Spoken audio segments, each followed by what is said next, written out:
Ladies and gentlemen, boys and girls, cats, kittens, welcome back to the podcast. Empire. I forgot to say Empire. Thank you if you catching this video.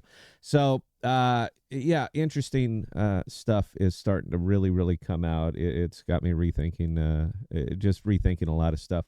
But I don't know if it has me rethinking marketing, which is definitely the direction that I'm kind of leaving in, and missed opportunities and drop balls and all that, or what. But the only reason that I'm mentioning this is I saw this tweet go out, and it getting a lot of action. I mean, there's 600,000 views on all this stuff. But Steak and Shake accepting Bitcoin payments at all locations starting May 16th, making the cryptocurrency available to our more than 100 million customers. The movement is just beginning. So that was the tweet that was sent out.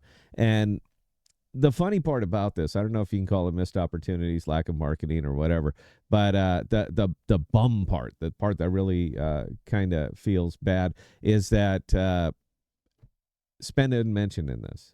Now, I did in some kind of little hopeful dream come over here and take a look at the my Spend app, because I was like, maybe we missed something here.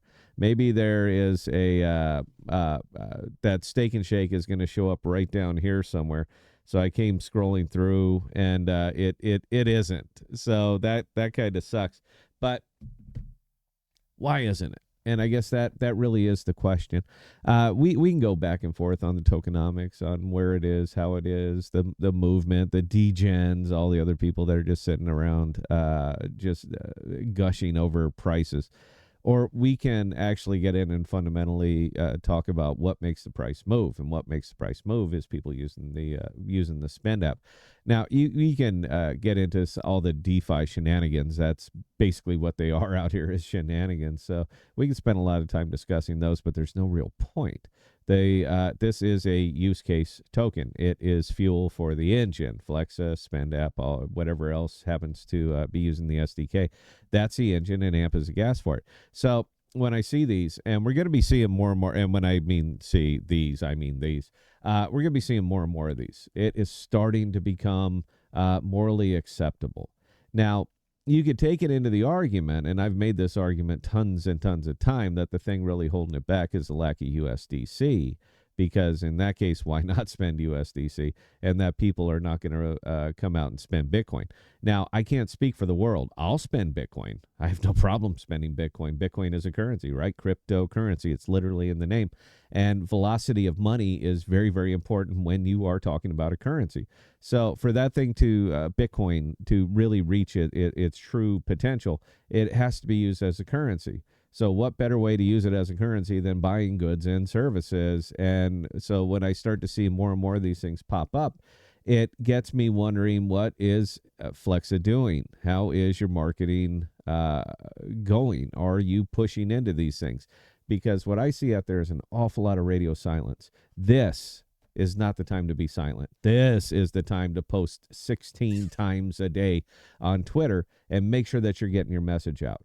Anytime a merchant, a regular traditional merchant out here comes online and says, we are accepting cryptocurrency payments, whether it just be Bitcoin or anything else, Spend should absolutely be in the conversation. Flexa should absolutely be in the conversation. There's no reason that starting right there on May 16th, that's their number. There's no reason that I shouldn't be able to go there, open up the Spend app, spend Bitcoin, and buy a damn hamburger. There's no reason that shouldn't happen. So I more or less done with the I'm more or less done with the token discussion. I already know what's going on with that.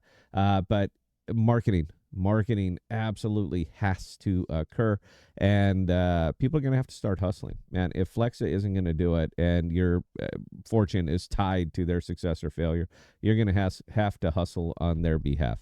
It should be in every single conversation, every single comment. When new merchant that's accepting Bitcoin, Flexa and Spend should really be in that conversation. Anyway, just a short one today, guys. Thought I'd mention that. I thought that was pretty cool. I like Steak and Shake. We have a couple here in Des Moines, and yeah, I'd love to go over there and spend my Bitcoin. So Flexa HQ, what do we have to do to make this happen, to get that merchant on to get that merchant on the Spend app? What are we going to have to do to make that happen? Because I have locked Bitcoin on there. It ain't going anywhere. And there's nothing I can do with it but spend it. So help me. Questions or comments, ScottThePodcast.com. I answer any and all. And until next time, please stay safe. Please be smart with your money, guys. Cheers.